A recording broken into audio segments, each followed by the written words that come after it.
Hello guys, this संकेत Chaudhary. Guys, काफ़ी सारे लोगों के कमेंट आ रहे थे कि जो मेरा पीओ का मेंस का स्कोर कार्ड है वो आप सभी लोगों के साथ मैं शेयर करूं।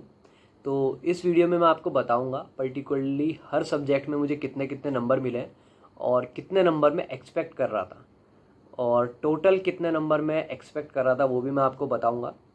तो कोई भी देरी करे बिना चलते हैं अपने स्कोर कार्ड की तरफ। तो गाइज़, ये मैंने आपके सामने अपना पीओ मेंस का स्कोर कार्ड खोल के रखा है और अब मैं आपको दिखाऊंगा पर्टिकुलर सब्जेक्ट्स में मुझे कितने कितने नंबर मिले थे। तो यहाँ पे शुरुआत कर लेते हैं रीजनिंग से।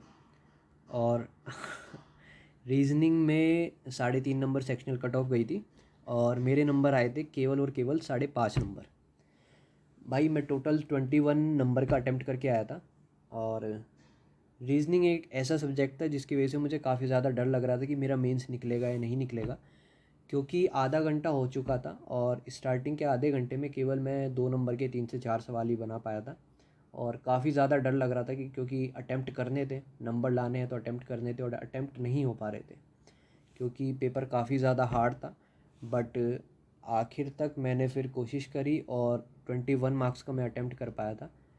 बट काफ़ी ज़्यादा सवाल मेरे गलत हुए हैं जिसकी वजह से मुझे केवल और केवल 5.50 मार्क्स मिले हैं। तो जैसा भी है भाई, सेक्शनल निकल गई। इसकी वजह से अगर पूरा नंबर बेकार हो जाता तो फिर तो बहुत ही ज़्यादा दुख होता। चलो मैं आपको दूसरा सब्जेक्ट दिखाता हूँ, जनरल अवेयरनेस।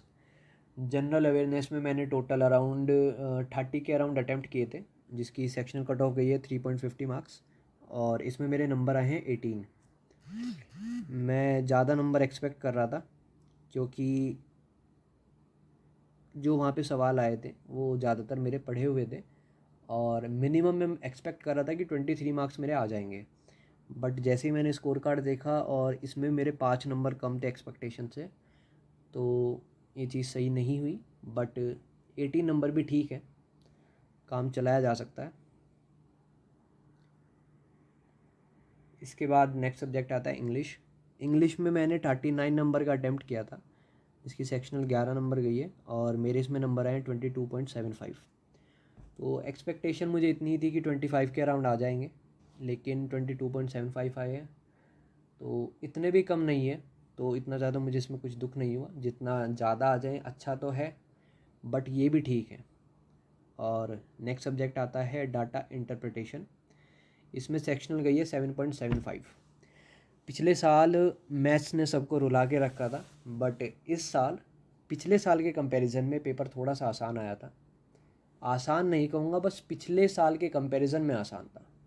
तो इस बार मेरे इसमें अच्छे अटैम्प्ट हुए थे। मैंने टोटल 23 मार्क्स का अटैम्प्ट किया था और इसमें मेरे नंबर आए हैं 23।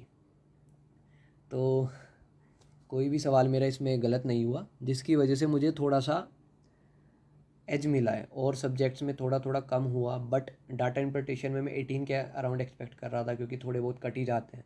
बट एग्जैक्ट नंबर आए हैं, तो इसकी वजह से जो मेरा टोटल स्कोर है वो थोड़ा सा अच्छा आया। और नेक्स्ट आता है डिस्क्रिप्टिव। इस साल मैंने देखा है लोगों को डिस्क्रिप्टिव में थोड़े से कम नंबर मिले हैं। मुझे भी एक्सपेक्टेशन की थी कि 17 to 18 मार्क्स मिल जाएंगे, बट नंबर मिले हैं 15। सो ठीक है यार, इतने भी ज़्यादा कम नहीं है क्योंकि मैंने मैक्सिमम अब तक जो स्कोर देखा है वो 15.25 है। और मुझे ध्यान है कि लेटर में मैं थोड़ा सा फॉर्मेट में मैंने गलती कर दी थी, मैं डेट लिखना भूल गया था। तो हो सकता है थोड़ा सा नंबर उस पर भी कटे हैं, जिसकी वजह से 15 नंबर मुझे मिले हैं। और अगर मैं सबको कंबाइन कर दूँ तो मेरा टोटल स्कोर बैठ रहा है 84.25, जो कि कट ऑफ से 23.25 मार्क्स ऊपर है। अब अगर हम जनरली सोच लेते हैं, अगर 20+ मार्क्स हैं हमारे कट ऑफ से, तो इंटरव्यू में अगर एवरेज मार्क्स में मिल जाए तो हमारा फाइनल सिलेक्शन हो जाएगा। तो मेरे 23.25 मार्क्स ऊपर थे, तो कहीं ना कहीं मुझे अंदाज़ा था, एक्सपेक्टेशन थी कि कोई ना कोई सा बैंक तो मिल ही जाएगा।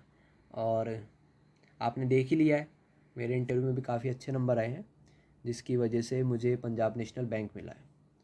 तो ये था मेरा पीओ मेंस का स्कोर कार्ड। आप चाहें तो आप भी अपना मेंस का जो स्कोर आया था वो बता सकते हैं, और कौन सा बैंक आपको फाइनली अलॉट हुआ है तो आप कमेंट सेक्शन में बता सकते हैं। Thank you so much guys for watching this video. See you, bye bye, Tata.